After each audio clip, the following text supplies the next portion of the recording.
오늘은 무대 위의 노래 한 곡이 이렇게까지 방송가를 흔들 수 있나 싶을 정도로 공기가 달라졌습니다. 현역가왕 무대 주변에서 뜻밖의 소문 하나가 순식간에 퍼지면서 제작진도 출연진도 팬덤도 전부 동시에 긴장 모드로 들어갔거든요. 그 소문이 중심에는 작곡가 윤명선이라는 이름이 있고 또 다른 중심에는 이번 시즌에서 서사와 실력을 함께 쌓아올리고 있던 참가자 이찬원이 있습니다. 곡 사용 요청이 있었는데 허락이 나지 않았다는 이야기. 말 그대로라면 단순한 일정 조율이나 제작상의 작은 마찰이 아니라 무대의 뼈대 자체가 바뀔 수 있는 변수입니다. 왜냐고요?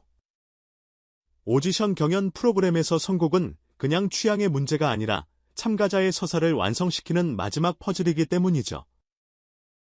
더 민감한 건 윤명선이라는 이름이 가진 무게입니다. 대중가요판에서 수많은 히트곡을 만들어낸 대표 작곡가로 알려진 그가 만든 곡들은 경연 무대에서 거의 상징 카드처럼 쓰여왔습니다. 누구나 아는 멜로디, 관객이 첫 소절부터 반응하는 곡, 심사위원이 평가 기준을 기술이 아니라 해석으로 옮기게 만드는 곡, 그런 곡을 준비하던 참가자가 갑자기 방향을 틀어야 하는 상황이 생긴다면 그건 단순히 한 곡을 바꾸는 게 아니라 무대의 설계도 자체를 다시 그리는 일이 돼요. 같은 실력이어도 어떤 곡을 만나느냐에 따라 점수도 여운도 달라지니까요. 그래서 지금 팬덤에서 가장 많이 나오는 말이 이겁니다. 이게 과연 공정한 게임이냐? 무대 위에서 심사받는 건 참가자인데 무대 밖에서 흐름을 바꾸는 손이 존재하는 것처럼 보이면 팬들은 본능적으로 불편함을 느낍니다. 이 소문이 단순히 허락불허 수준으로 멈출 가능성이 낮다는 점이에요. 곡 사용 허락이라는 이슈는 곧바로 저작권, 신뢰, 그리고 제작진과 창작자 사이의 관계까지 번지기 쉽습니다. 왜 허락이 안 됐지?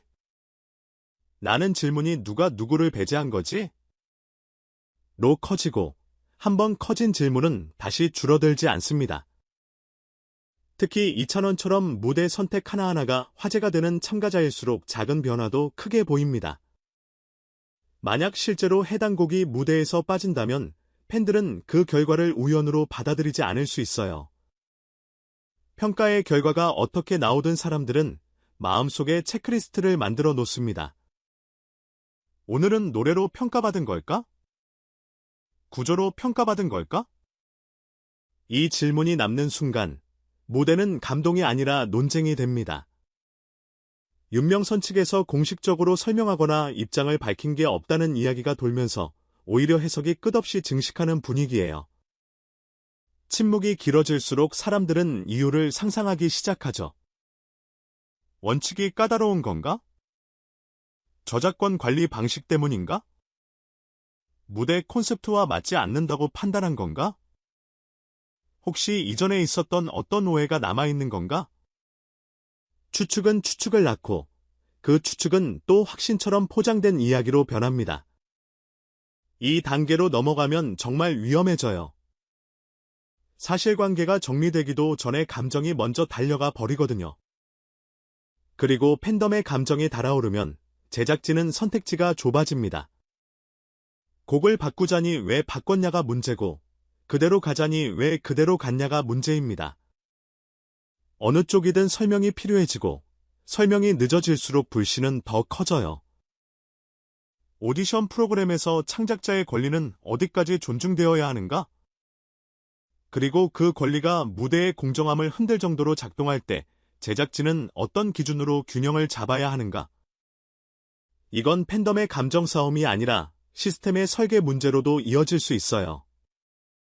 결국 현역가왕 제작진이 어떤 방식으로든 우리는 이 과정을 이렇게 처리했다는 메시지를 내놓지 않으면 논란은 오래갑니다. 사람들은 결과보다 과정을 더 오래 기억하니까요. 그리고 더 솔직히 말하면 이런 이슈는 다음 회차 무대까지도 영향을 줍니다. 무대가 시작하기도 전에 오늘은 누구에게 유리할까 같은 프레임이 씌워져 버리면 참가자들이 가장 억울해져요.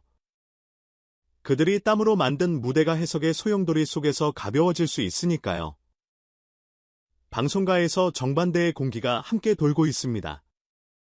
한쪽에서는 신뢰가 흔들리는 이야기로 사람들이 날카로워지고 다른 한쪽에서는 신뢰가 쌓이는 이야기로 사람들이 따뜻해져요.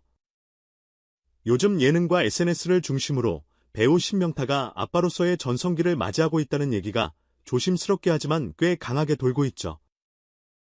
중심에는 생후 10개월 아들 하루가 있습니다. 말도 제대로 못하는 아기가 어떻게 어른들의 커리어를 바꾸느냐고요? 요즘 콘텐츠 시장에서는 그게 가능합니다. 오히려 말이 없어서 더 강합니다. 계산된 멘트가 아니라 계산 없는 표정이 사람들을 흔들거든요. 하루가 등장한 뒤로 신명타의 일상은 달라졌다고 합니다. 작품 활동에서의 기복이나 조용한 활동과는 다른 방향으로 가족이라는 서사가 사람들에게 닿기 시작한 거예요. 화면 속에서 하루가 웃고, 넘어지고, 다시 일어나고, 아빠에게 기대고, 낯선 카메라에도 자기만의 리듬으로 세상을 탐험하는 그 장면들이 계속 공유되면서 반응이 폭발했습니다. 그리고 그 반응은 단순한 화제성에서 끝나지 않았어요. 광고업계가 먼저 움직였다는 말이 나옵니다. 육아용품, 가족 친화 브랜드, 라이프 스타일 콘텐츠 하루 이미지와 맞는 그림을 원하는 제안들이 늘어났고, 그 순간부터 신명타는 더 이상 배우 신명타만이 아니라 국민아빠라는 새로운 타이틀로 소비되기 시작했습니다. 이건 단발성 유행이 아니라 캐릭터 자체가 바뀌는 순간이에요. 요즘 시청자들은 과장된 연출을 귀신같이 알아봅니다. 일부러 감동을 짜내면 바로 식죠. 그런데 하루의 매력은 그 반대예요. 꾸미지 않은 표정, 계획되지 않은 행동, 그리고 아빠가 그걸 받아치는 자연스러운 반응. 이게 쌓이면 신뢰가 됩니다. 신뢰가 생기면 사람들은 그 가족의 다음 장면을 기다리게 돼요. 이 지점에서 광고는 단순 노출이 아니라 브랜드 스토리가 됩니다. 하루의 성장 과정을 함께 본 사람들에게 제품은 물건이 아니라 장면이 되거든요. 그래서 하루 효과라는 말이 자연스럽게 돌아다니기 시작했다는 분석도 나옵니다.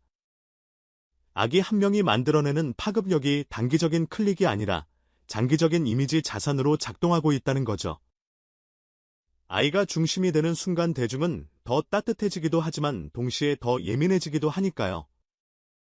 아이의 사생활은 지켜지고 있나? 가족 콘텐츠가 과해지면 부담이 되지 않을까? 같은 질문이 따라옵니다. 그런데 현재 이야기의 결은 무리해서 무언가를 증명하려는 느낌보다는 그냥 아빠로서의 순간을 솔직하게 보여주고 있다는 쪽으로 기울어져 있습니다.